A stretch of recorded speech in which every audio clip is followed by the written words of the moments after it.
আমার বাবা তো দুবার চেয়ারম্যান ছিলেন, অনেক আগে, তখন আমি ছোট।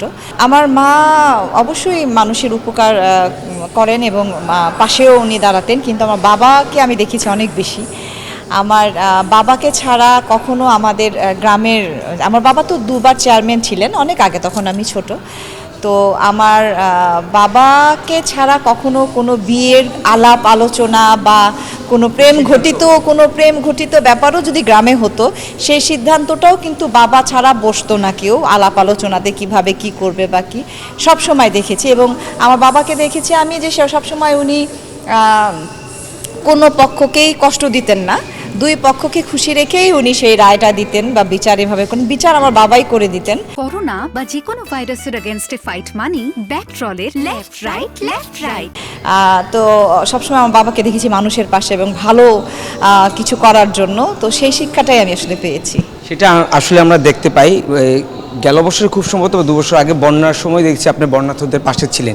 খুব সম্ভবত আপনার কোনো সংগঠন রয়েছে? হ্যাঁ, আমার সংগঠন অনেকগুলো আছে।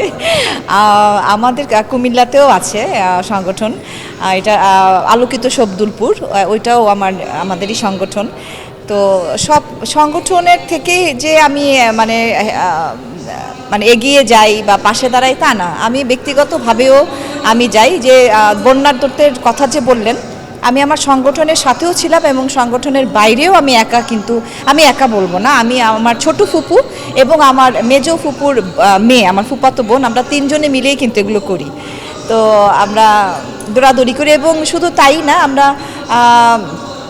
এই যে করোনা গেল, করোনার সময়ও কিন্তু আমরা মানুষের পাশে অনেক সাপোর্ট করেছি এবং পাশে ছিলাম। শুকনা খাবারগুলো যেগুলো, সেগুলো আমরা বিতরণ করেছি অনেক পরিবারে। মুক্তা আপু, যদি সিনেমায় অভিনয় না আসতেন তাহলে আপনি কি হতেন?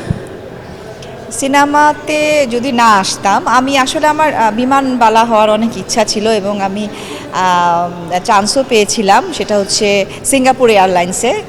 আর ওইখানে ইন্টারভিউ দেওয়ার পর আমার ওখানে আমি চাকরির জন্য ডাক পেয়েছিলাম, কিন্তু আমার নানুর কারণে করা হয়নি।